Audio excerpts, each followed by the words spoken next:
Friday, everyone, and Happy New Year. Welcome to Somewhere in the Middle with Michelle Berard. I'm your host, Michelle Berard, founder and CEO of Urban Book Editor, and I'm really happy to share this hour with you where we examine all those places where spirit meets life and the joys and challenges that might bring. Now, it has been an exciting 2021 already. If any of us were thinking things would calm down after the ball drop, we were clearly mistaken. Nonetheless, life goes on and we continue to do what we do, and I know you guys do too. Just take good care of yourselves and your loved ones, and we will all get through this. You guys know I like to start by thanking Ms. Beverly Black at Tribe Family Channel for helping me create this space for us. Tribe Family Channel is home to an assortment of thought-provoking shows that explore life, spirit, business, and culture, including The Woman at the Well, hosted by Ms. Beverly Black herself. Somewhere in the Middle was born on Tribe Family Channel. And though we've grown onto our own platform, we are ever grateful and loyal to our roots. To paraphrase an African proverb, we are here only because we stand on the shoulders of those who came before us. I want to say thank you to my guest on the December 18th, 2020 show, author and entrepreneur Sharon May King. You can connect with Sharon on social media and at her website, SharonKingWorldwide.com. If you missed that show, make sure you listen to the replay. You can find our complete show archives, including the December 18th show, at the somewhereinthemiddlepodcast.com. I also want to shout out Bruce George of the Genius is Common movement, which encourages all of us to embrace our inner genius and share it with the world. This is a super important message, and I really hope that you share this with the youth. It's not just for the youth, though. Sometimes we adults need to be reminded that the world needs our genius. Learn more about the Genius is Common movement at www.geniusiscommon.com. I was supposed to take January off, but, things got wild in the United States at the beginning of the month. We're just coming over some crazy times.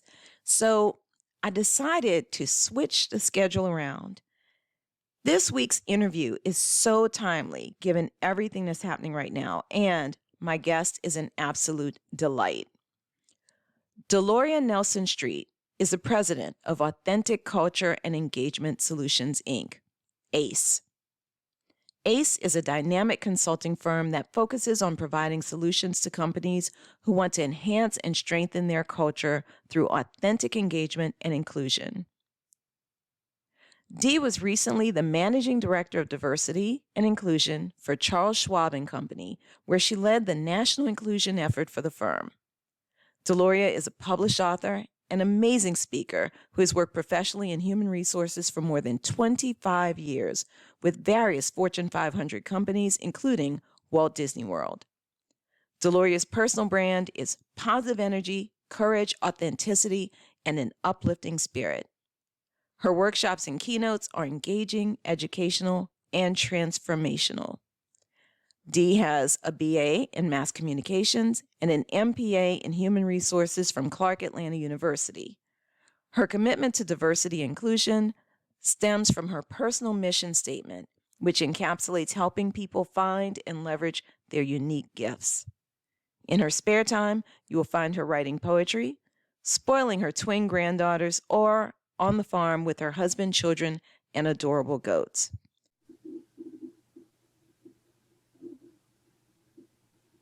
So I'd like to welcome Deloria Nelson Streete to Somewhere in the Middle with Michelle Berard. Deloria, thank you for being on the show. My pleasure. Well, you may have heard, I know you've heard because I told you, I like to start my interviews with 2 questions. So are you ready for my 2 questions? I am. Okay. Deloria Nelson Streete, who are you and how did you become who you are today? Wow. I am a authentic, courageous, loving freedom fighter. Yeah. How did I become who I am today? Wow. I think it's just a series of different events that shape you. My dad is an attorney and was always fighting for civil rights, had a lot of moxie. My mom was and is, they both are still alive, so that's a blessing, a super independent woman who just felt like she wanted to live by her own rules. I think starting out, I've always been kind of a mediator. So I think my style, which is very, I think, warm and personable, has often been mistaken as weak. And that is a big mistake. I choose how to use my energy. So I am very calm. In my book, I talk about some of the things. I have a son, he's 27 now, but when he was young, he had seizure disorder. So I had to just kind of learn how to be calm in the midst of crises because he had several seizures that almost took his life. But I just believe in everybody's ability to use their gifts to distribute, to give, and to allow us something that we wouldn't have. I mean, I think gifts are as unique as DNA. And if people can love themselves enough, they can find, nurture that gift, and then share it. And so I've always been very forgiving, but I had to learn to offer that same level of forgiveness to myself as I navigated life and made mistakes. And so I just believe that we all are on a quest to be the best version of ourselves possible. And some of what I do, because I also do coaching, is really helping people to find themselves and to get rid of all of that junk that people tell us, these disempowering beliefs that keep us stuck, and just be themselves, because that's all we need you to be. Wow. Okay. Now there's a lot to unpack here. So, an authentic, courageous, loving freedom fighter. That's a lot. Yeah. Why freedom fighter? Why that particular phrase? Yeah. Because I think everyone wants to be free, but everybody doesn't know how to get freedom. Mm-hmm. And I think in my almost 30 years in corporate America, in human resources and employee relations, where I did investigations on racism and sexual harassment and things of that nature, I learned how to help free others, right? I've knocked down doors that I may never walk through. And I've always had the courage to look people in their face, regardless of their level with the company, and speak truth to power. And in doing that, and a lot of times it created a freedom for people who were feeling oppressed, whether it was at work, in coaching, whether people feel oppressed in relationships. Just give people the tools to get their freedom, to give them permission to be themselves and to love themselves and to live freely, living up to their own expectations, not others' expectations or stereotypes of them. Now, that's an important role in corporate America, but really not just in corporate America. We have all kinds of stuff going on right now. Yes. We happen to be recording this interview on January 6th, 2021. And just, I'm going to tell you what I was doing earlier today. I was actually putting together a grocery list because I wanted to make king cake. Because you today, from New Orleans? Yes, ma'am. You see, I said it right, New Orleans. And you make groceries? Do you make groceries? Yes, ma'am. I make groceries. Right. I have friends from the Big Easy. I know about making groceries. Yeah. So I was putting together my list to have Instacart bring me my little stuff so I could make my king cake tonight. And then I get notices on my iPad about the Capitol being stormed. Yeah. This could be the beginning of the end of the United States as we know it. Well, I believe it is the beginning of the end of the United States as we know it. Because once you pull that genie out, anybody who lives in anywhere in Central or South America or parts of the Caribbean will tell you that's a really hard genie to put back in the bottle. Absolutely. But I don't know if we want to put it back in, right? There's a part of me that, as tragic as it is the reality of what a lot of people have been denying, right? So I see it as a big mirror of the truths of our founding, the truths of the inequity, the privilege, and the double standards that people of color see clearly and have lived for centuries, Mhm. but other people have had the privilege to somewhat ignore. The thing that's really interesting to me is that I feel like a lot of Black people are going to see this. Mm-hmm. And like my son and I were sitting here watching it going, oh, yeah, if that was a bunch of Black folks up there, we wouldn't have made it to the steps. Nope. We'd have been mowed down with Absolutely. gunfire. All of this kind of coddling, letting the people get up in there and break windows and get into people, sit in the seats of senators and Right. Congress people and whatnot. Right. Now, we wouldn't have gotten that far. Of course And not. the thing that I think is so fascinating about this is that nobody I know is surprised by it. Nobody I know closely is surprised by it, but other people, particularly a lot of white people that I've been talking to, chatting with today, they seem shocked. They seem surprised. And furthermore, in their own houses, there's division about what this is and what it means. And denial is a powerful emotion. That's what I'm going to say. I mean, because how can it be shocking? The writing has been on the wall. When people used to talk about the whistle, whatever the thing, it's not even a whistle. It has been boldly said. It's been the light, the fire keeps being lit. It's people have been encouraged to create an insurrection. Right. People have been encouraged to not let them treat us this way. People have been encouraged, instigated, and pushed toward violence. And then when it happens, to sit there and go, I find that a little bit disingenuous, right? Yeah. I just do.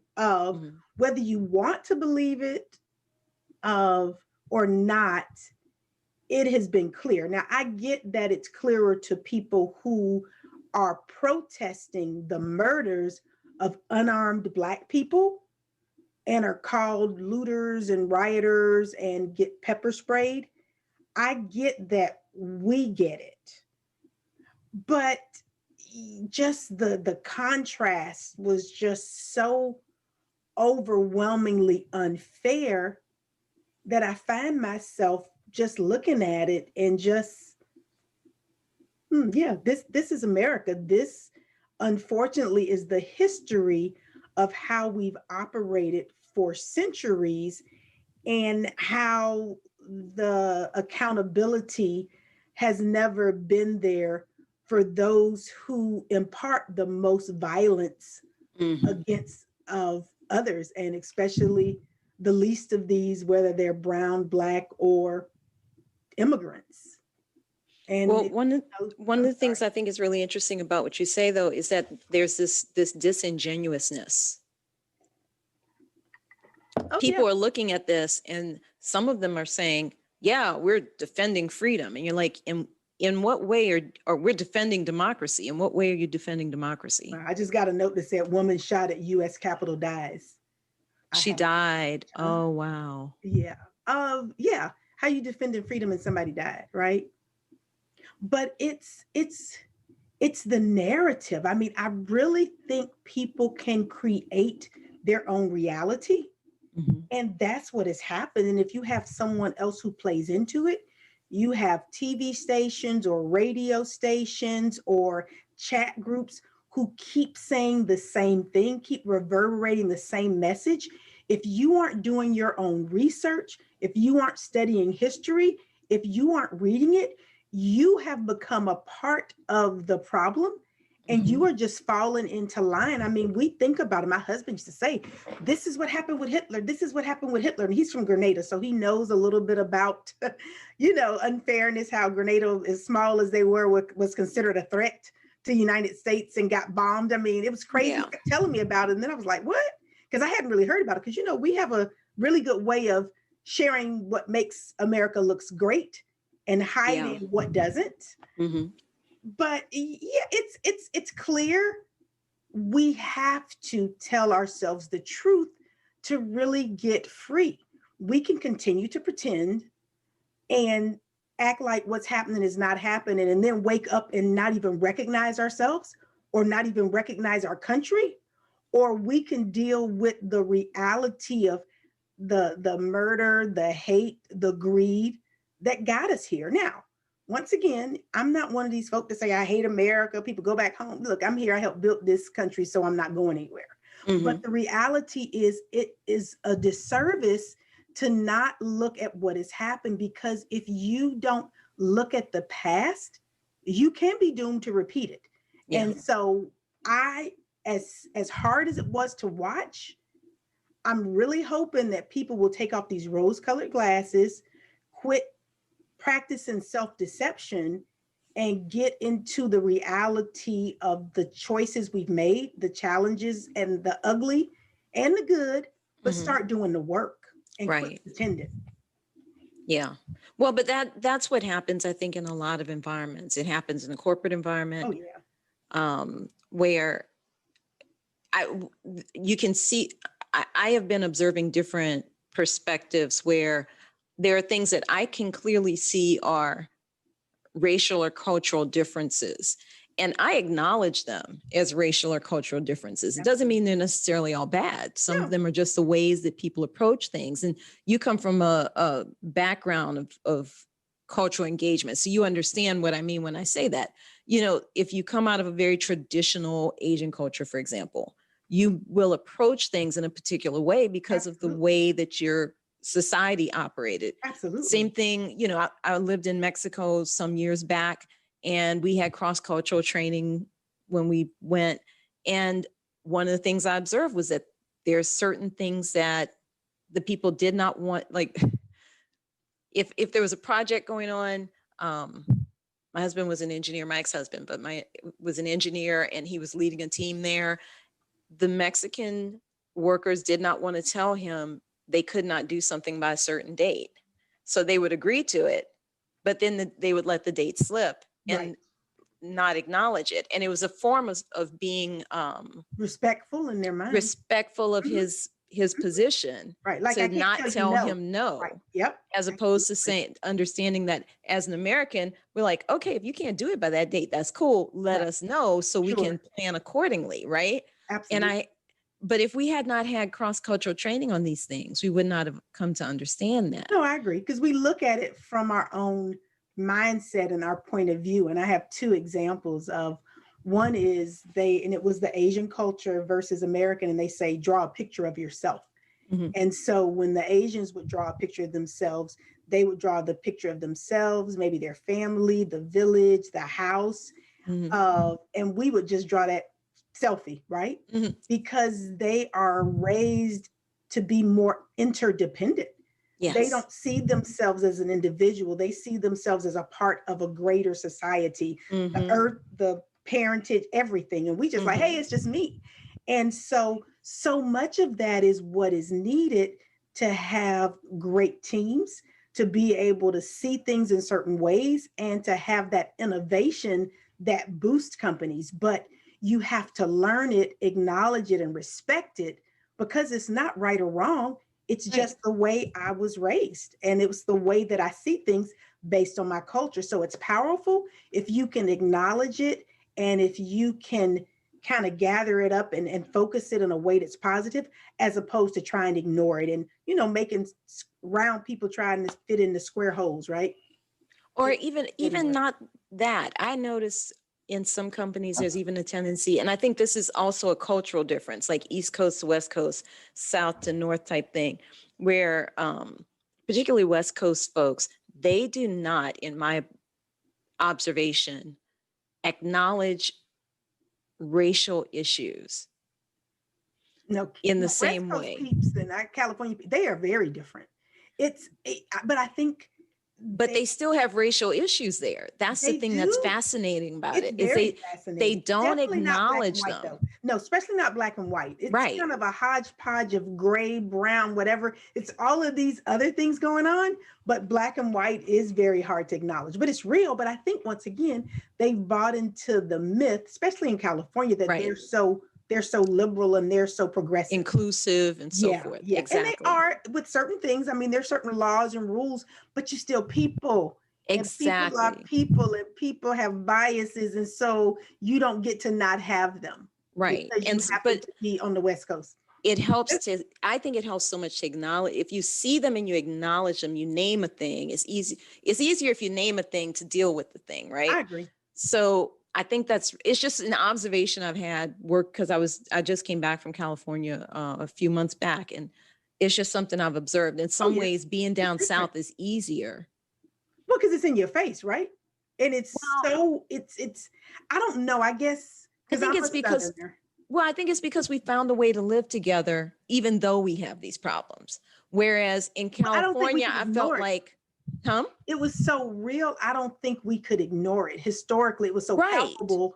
You couldn't pretend what happened on the Edmund Pettus Bridge. You couldn't. I mean, it's just so there that you can't operate. But I think California kind of feels like there's a little more of a pass. So I do think they kind of bob and weave around it. I think they don't feel like it's part of their past at all. That's the difference. I feel like they almost feel, because there were so many Black people who went out there and were able to do what they could not do down south. Right. Just like people going up north, so now you have where New Yorkers think, why would you want to be, would you want to be down south? Because at least I know what I'm dealing with here. Up here, all kind of stuff happened, and y'all don't even acknowledge. Y'all act like it's the promised land, and I see things that maybe you don't see because you know what I mean. No, I think that's true. That's true. Like you said, it's in different workplaces. It's in different geographic environments. It's in different cultures as far as people. It just manifests differently, and I think we all deal with this so differently, and I think that's part of the reason we have the problem we have right now. I agree. Is because so many of these folks are feeling like they're disenfranchised in some way, but I feel like just because somebody else has something doesn't mean that you don't have it.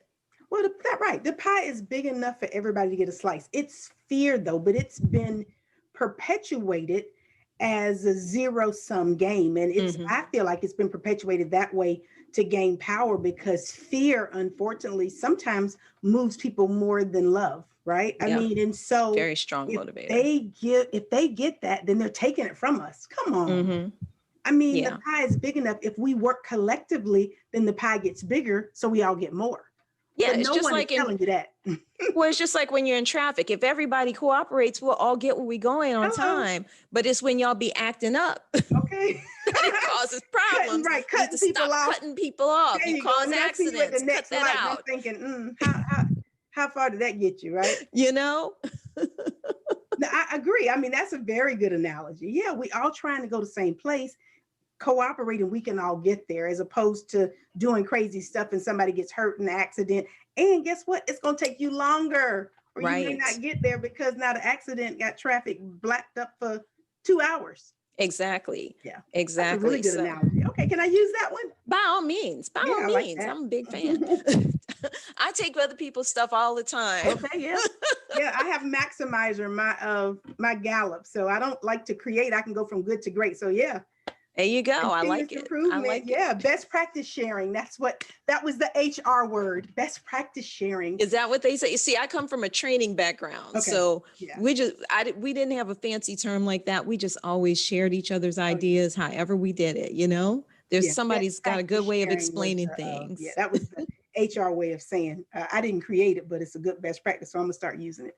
I like that. Okay, I'm gonna start using that term. Absolutely. Don't use too many of them, because people either love or hate HR, and sometimes it's a little more to hate. They'd be like, I think that's interesting, because HR serves a very specific function in some companies, like especially small companies. It's really usually just, or at least until recent years, it was, we manage payroll, we manage your taxes, maybe your benefits, but larger companies tended to have more resources. Sure. And they also have more, what do we want to say? Not more liabilities, but they were more likely to run into issues because of the Oh, size of the absolutely. company and so Yeah, the forth. deeper your pockets are, the more litigious. Yes, litigious, our $3 word of the day.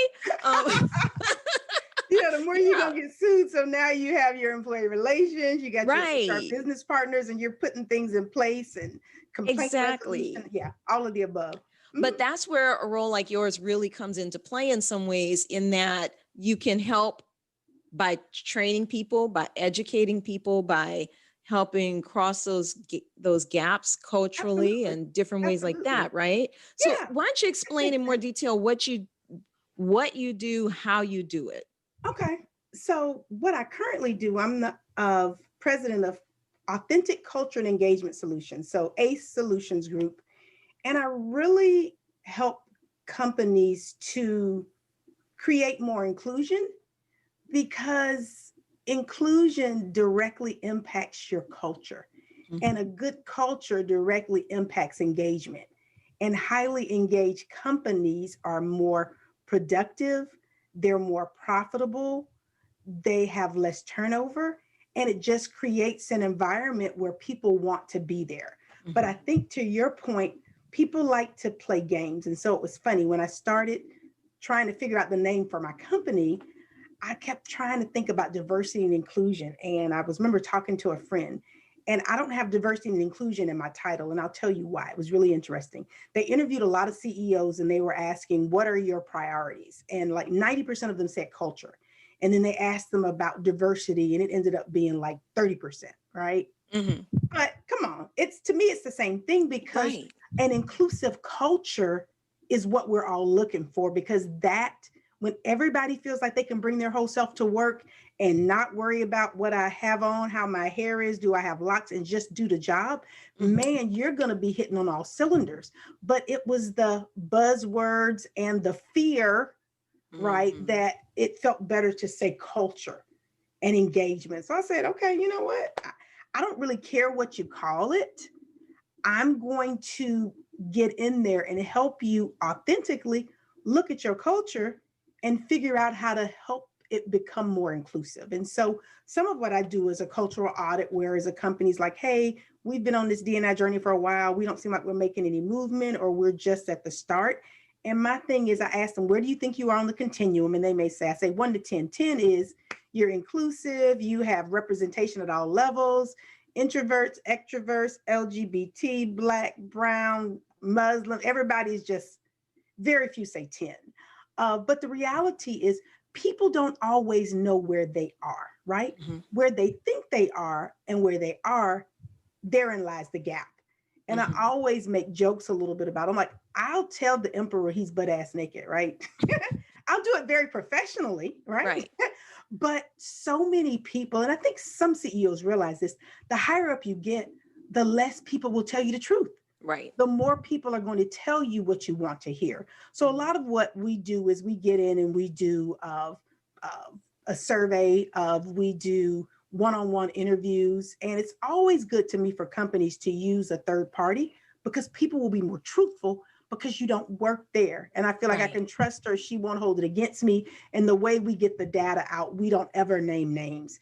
Do Mhm. that, kind of figure out, what is your culture? What do you think it is? What do people really feel? Where are the gaps, and how can we help make it better? But you can't get anything better if you don't know where you are. And a lot of Right. companies, I will say, don't know where they are. If you think about it, we've been doing D&I for 25 plus years, and the progress is minuscule, very Right. minuscule. And I think it's because of fear, and it's because it requires behavioral change, right? Yeah, you can change some processes, but if people don't change, it's tough. And so coaching, I think, helps. I just finished up my certification with Coach Diversity, and helping people understand, what is it that you're missing, or what part of DNI can you authentically hold on to. I think I'm helpful in that, because one size doesn't fit all. And Right. when you're not authentic, you can see it. You can see it, feel it, smell it, and it doesn't work especially with diversity and inclusion. So whether it's the business case, whether it's the numbers, whether it's the innovation, you have to figure out what part of this D&I thing resonates with you. And then let's build it from there. So you as a leader, as a CEO, can really be committed and be able to share that commitment and passion with your organization at large. So one of the things that I've wondered about is there's a lot of focus on large companies, but most Americans are actually working for small companies. Yeah. And those companies don't typically either have the time or resources or will Right. to deal with these issues. So how do we impact what I'm going to call corporate America as a whole, Sure. when the majority of the employers probably don't put any effort or minimal effort at best into these types of things? I think you're right. I think it's through leadership. I would say inclusive leadership and doing the work on yourself. So, a lot of times in unconscious bias, it's really about doing that introspection to figure out where your biases are. It doesn't have to be this big formal class, because to your point, the smaller companies don't have that. But you can go to, I think it's implicit bias at harvard.com. And there is a implicit bias test that you can take, and it will give you the score. It's free, and it shows you where your biases are. Once you do that, then you as a leader of people, whether you're in a tiny company or you're in a large company, should do some of the work to do the research to figure out how you got those biases and what you can do to set them aside. So I do think it's a leadership thing. I mean, if you think about it, people talk about people leave people, not companies. So you can be a really good, solid, inclusive leader at a little tiny company. And your team can be dynamic and breaking records and doing all of this stuff because you treat people as individuals. You understand that equity and equal is not the same. Don't give me childcare when I don't have any kids, but I got fur babies, right? Right. Equity for me is, okay, I don't need this because I don't have kids, but can I have pet insurance? Because my fur babies are like my kids. Right. So understanding equity and meeting people where they are and not trying to force fit. So I do think it's individual accountability for inclusive leadership and just recognizing, it's like if you think about a sports team, everybody knows the strengths of the people on the team, right? Right. Your star player may be a great shooter, but he's a horrible rebounder. But you have someone that's a great rebounder, that's on the team. I mean, just understanding where everybody's strengths are and how the strengths can work together for the good of the team. And that's what a good leader does. And they don't try to make a person into everything, because that never works. Well, and so when you're working with, let's say, a larger company, what kinds of things do you do specifically with them? Do you hold classes? Do you? Yeah, it depends on what they want, right? I mean, I think, once again, one size doesn't fit all. So some companies want to start out with the training. So I do a lot of unconscious bias, and I also renamed it unintended consequences, because believe it or not, words matter. They've done studies and they say that unconscious bias kind of sets people back. Nobody wants to believe they're biased. So I was like, okay, I don't care what you call it, unintended consequences, right? Because the reality is, because of your bias, you're making choices for people that are creating consequences that you didn't intend, right? You got this all white male team working on a project, and you're going to fail because your unconscious bias told you that the last 5 people that did really great on that team looked like that person or whatever, and you put it together. So you're creating an unintended consequence. Or I have examples, and people love this one, whereas there was an example I give where you have like one of your best sales leaders just went out on maternity leave and had her first child. While she's out, this big book of business comes in. She's a great leader, has a good balance of the strategic and the tactical and all of the above. But you're like, ooh, this is going to require a lot of traveling. She's a new mom. I remember how it was when I was a new mom, if they have a female boss, or I remember how my wife did it if it's a male boss, and you don't expose her to that opportunity because you're trying to help her. You've Right. now created an unintended consequence. But why is that? Because of your bias in what the role should be with the mother and her child. What you Right. didn't realize is this young lady is the primary breadwinner and her husband is going to be a stay-at-home dad. He Right. didn't share that with you. So now you have disenfranchised your best leader because of some assumptions that you made. So a lot of it really is unintended consequences because Mhm. based on, your values, how you've been raised or what you think you're helping the person out, but you are letting your bias block them from opportunities, thereby not having the best person on the team or the best leader. Well, and you're in the industry, Oh so yeah. I'm sure you've been following the tech companies, and getting blasted. Google and Facebook most recently again, not for the first time.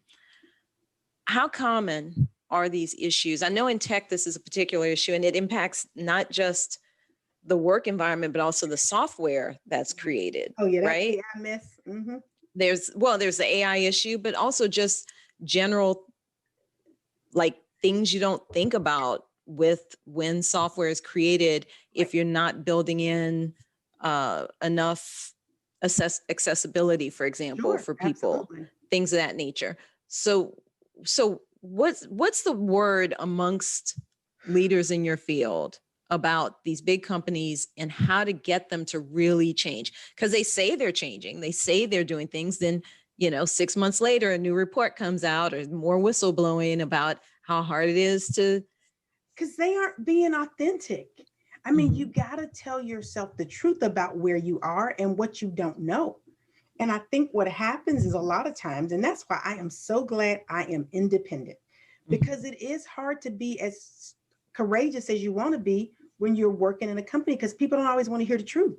Yeah. So well, we're going to do this and we're going to create this program, but you aren't dealing with the issues. I mean, I have found in some companies, the worst when you do recruiting and hiring, you have Mhm. funnels. And so the funnels show you where people get stuck. I found Mhm. in a lot of companies, it's the freaking recruitment team that has the largest amount of bias. And it's Right. funny because you would think it would be the hiring managers. But a lot of times these recruiters, talent acquisition specialists, and not intentionally are blocking a lot of the diversity that they say they want. Interesting. Yeah, and because they are, some of it's timing. Mhm. We need somebody really quickly, and who do I have that's the bulk of who's applying is the Mhm. traditional candidate. Right. So I'm moving fast. I'm not partnering with HBCUs, historically Black colleges and universities. Right. I think it was Mom's Mabley saying, if you always do what you always did, then you always get what you always got. Mhm. You're saying that you want something different, but the behavior isn't changing. You aren't Right. creating new pipelines. You're not trying to hire. There's studies that talk about if you have a diverse of recruitment team or if you have a diverse panel of interview committee, the diversity increases 50% for African Americans, 50% for women, just by having people that look like them on the interview committee. Because once again, because we're raised and our culture is different, I'm going to hear something different. So Right. what I may hear as maybe an Asian person that says, "Oh, they're so respectful," as someone else, I may go, "Ooh, they're too shy." Or why aren't they Right. looking at me in the eyes? I worked for Disney for a while and we had a lot of Hispanic and Haitian Mhm. in housekeeping. And we had really tried to start getting a lot more leadership. But Mhm. culturally, they were not supposed to self-nominate. That was Right. disrespectful. Mhm. You should come to me and say you want me to do this. Me saying I want to be a manager is like me being disrespectful and putting myself on the same level. So once again, the Oh. eye contact for us, if they looked me straight in the eye and I knew they were telling the truth, child, people can lie looking straight in your face, Yep. right? But in other cultures, it's disrespectful. It's like a stare down to look at you directly in the eye. Exactly. So when you have the different cultures represented on the interview committee, they can see the value and aren't distracted by cultural norms, which you were talking about earlier, that Mhm. other people don't see, and they assign things to it that aren't true. Right. They didn't Right. shake my hand really tough, so they aren't courageous or that.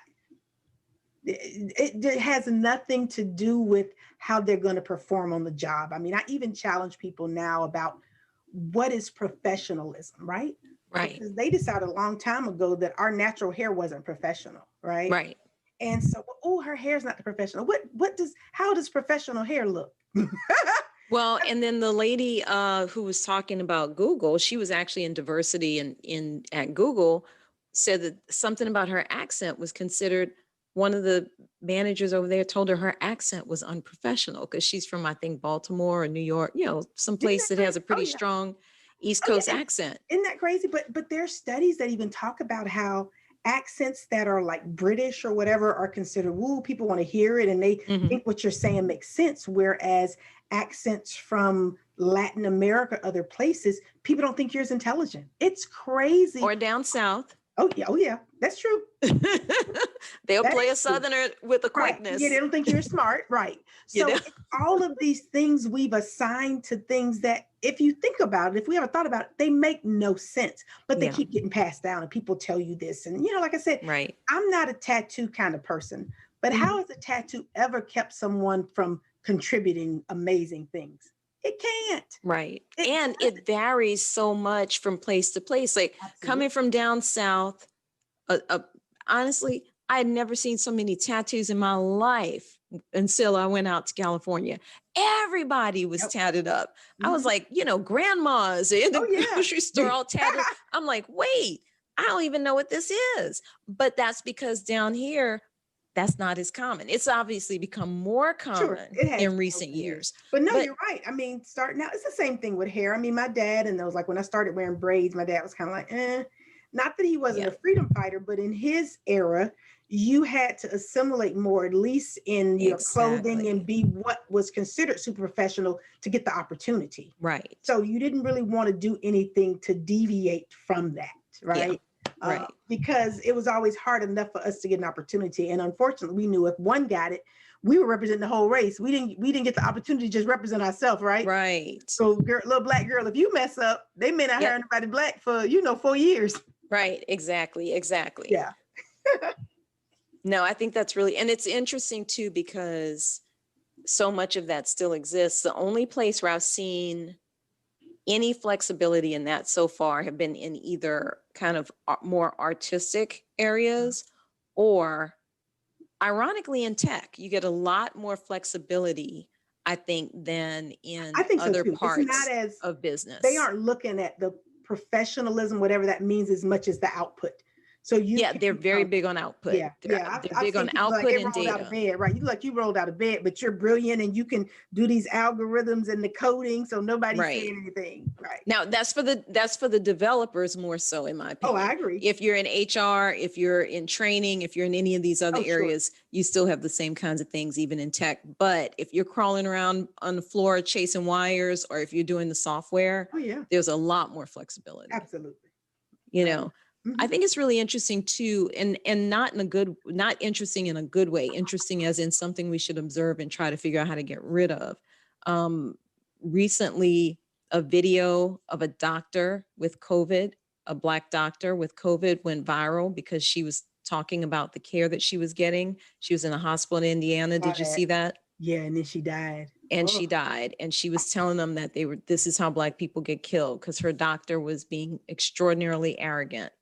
And she's a doctor, and she's telling them, I'm having this experience, this experience, this experience. She's even using her big fancy medical words to explain stuff. And he's like treating her like she's a junkie who wants pain meds. Yep. And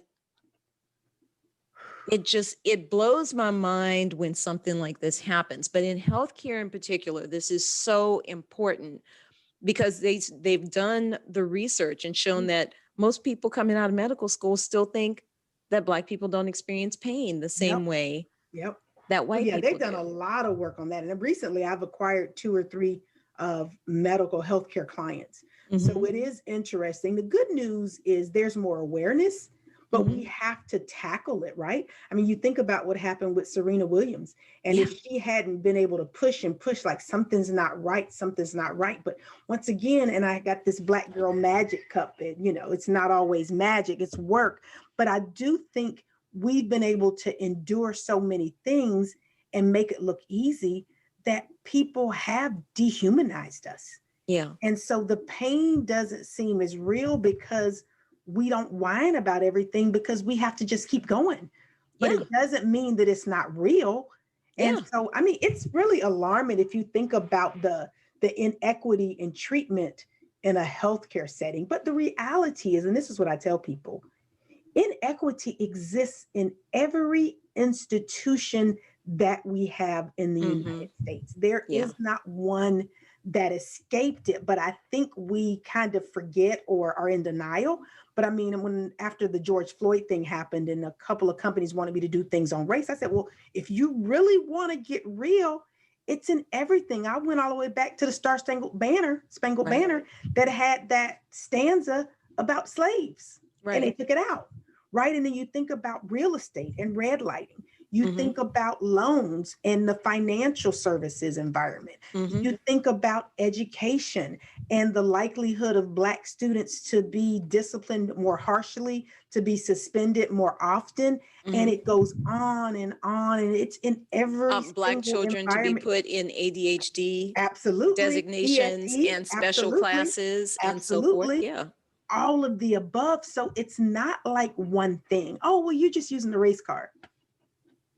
It's in everything. Yeah. Every institution that I touch is wrought with inequity. Well, and this is why I know we were having a discussion. I was having a discussion with some folks and wanted to have a book club, and they wanted to, because they want to specifically talk about race in a workplace environment. And that's great. And they wanted to pick certain books. And I said, but if you don't know the history, you can pick a book about, racial issues in, music, or racial issues in the car industry, or in mental health, whatever. But if you don't know the history of how the country developed, right, if you're not willing to go back there, I can't be a part of your group, because the truth is you're going to be looking at this in isolation and not understanding. Right. And that's what I think I'm hearing you say. And that is what happens. People don't know the history, so they just want to jump to, it's like the whole, it wasn't me, I didn't own any slaves, but all of what came up to it has created where we are now. Whether you were direct owner or not, you have benefited from it. And I've been injured by it. Right. I mean, that is the reality. So I agree, but we just have to quit being so freaking sensitive.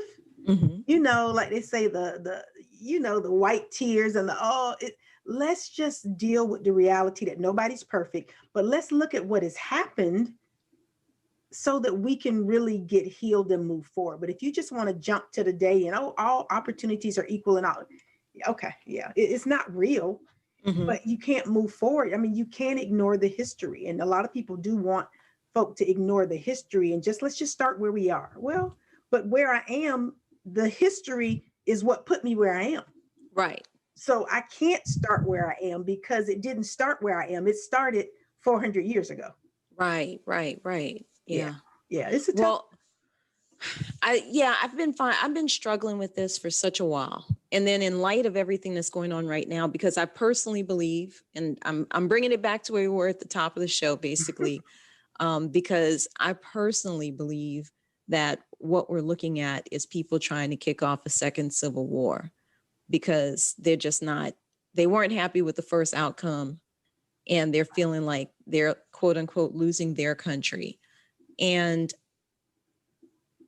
I wonder, we can't possibly touch all of these people. How do we touch all of these people to understand? We're not saying that you're personally bad, but we're saying, though, that there has to be an acknowledgement of what has happened in the past. The United States never had a Truth and Reconciliation Committee. Right. No, I agree. Like they've done in South Africa and other countries. They've been doing these different kind of truth committees to air the national grievance, I guess, and to kind of work through it.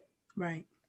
What, in your estimation, would be helpful for us to try and reach more of these folks who feel like they're so disenfranchised by virtue of Black, Hispanic, Asian women, whoever, getting a seat at the table which we don't have that many seats. I'm going to say that.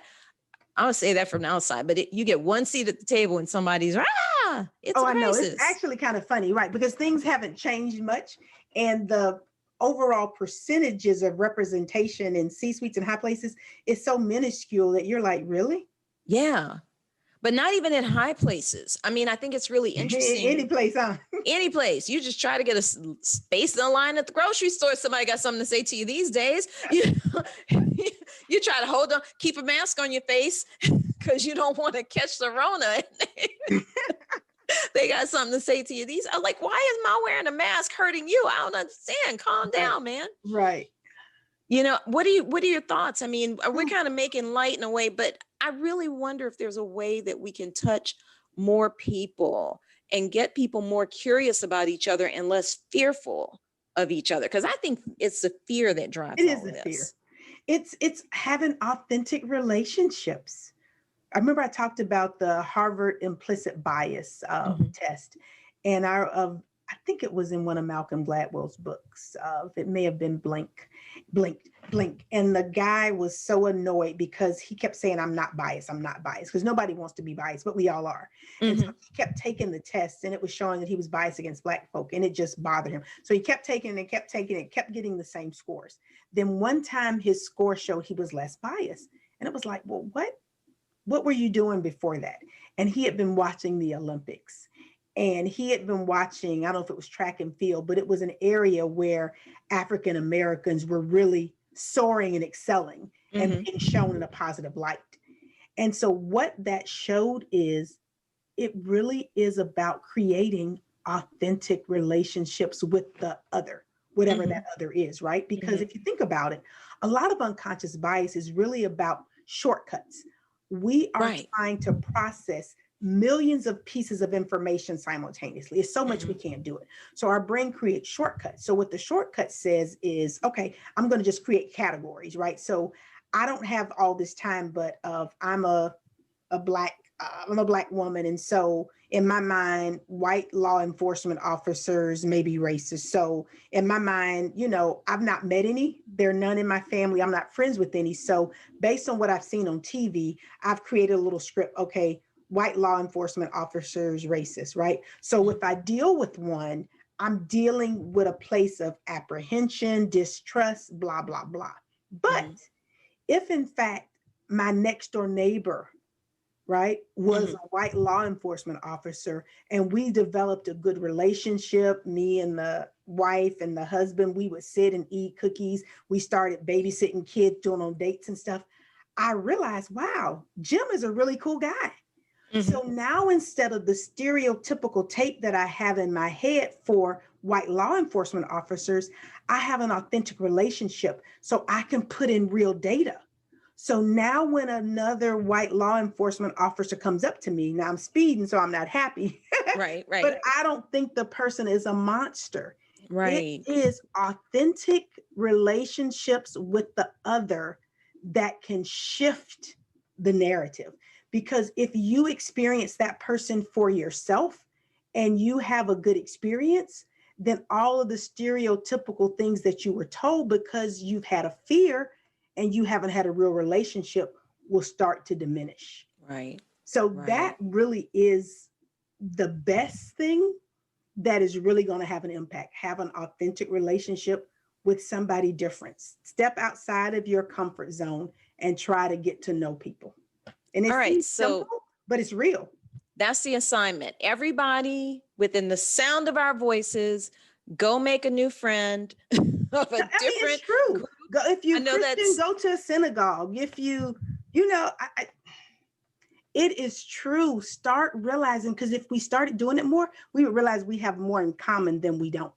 But that is the theme of this show. The theme of this show, the reason I started Somewhere in the Middle is because I wanted people to understand that we all struggle. We all have challenges. We all have joys. We all want the same things. Absolutely. And if we knew one another, if we understood that about one another, we would have less fear, and that fear would not drive us. We are more alike than we are different. Oh, wow. Look at how it came together. And we didn't practice this. Not at all. The name of the show. No, but it is true. That's what it is. Create that relationship. Well, I am so excited that I have created a relationship with you. Me too. This is fabulous. So, Deloria, where can people connect with you? How can they get your book? Tell us all your social media, all of that. Let's see. So you can send an email to Deloria Nelson at acesolutionsgroup.com. That's a lot. You can find me, Deloria Nelson, on LinkedIn. You can find my Facebook page of my book, From Six Figures to Food Stamps to Six Figures, The Laugh, Lessons, and Blessings of the Recession. You can find that on Amazon. I have all this stuff. I don't use all of it. I'm still learning, but LinkedIn, I do a lot of you can just Google my name and you'll figure out different ways to get in touch with me. But I do coaching. I coach corporate people and corporations, but I also coach individuals, which I have to say I enjoy probably a little more.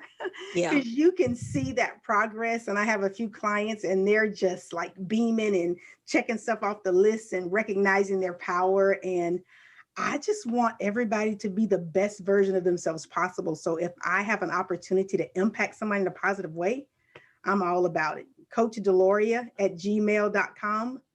Just reach out. I would love to hear from you. That's awesome. Awesome. Deloria, thank you for being on the show. Oh, it's been my absolute pleasure. We're going to make a change. We're talking about it, but that's the beginning of it. Yes. Things are going to get better. It's going to be tough for a minute, but if we seek the truth and are authentic and courageous, we'll get there. Yeah. And everybody be safe out there. Wear your masks. I'm going to say wear your masks. Come on. Right. We trying to live. Trying to live. Thank you. Absolutely. Well, that's our show this week, guys. You can reach out to me online at urbanbookeditor.com or michelleberard.com. You can also find me on Facebook and Instagram as Urban Book Editor.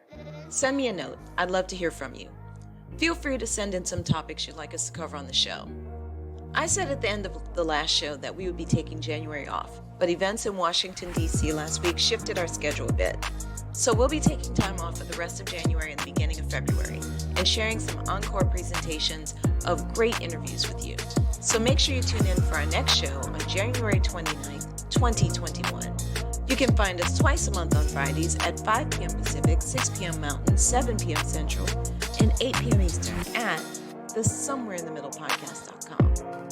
And don't forget to tune in to Julia Black and me live on Saturdays at 1:30 p.m. Pacific, 4:30 p.m. Eastern for the Shelter in Place #Pandemic2020 live stream at https://rebrand.ly/shelter-in-place live stream. That's rebrand.ly/shelter-in-place live stream. Let's continue the conversation. You guys be good, stay mindful, and remain prayerful. Peace and blessings, y'all.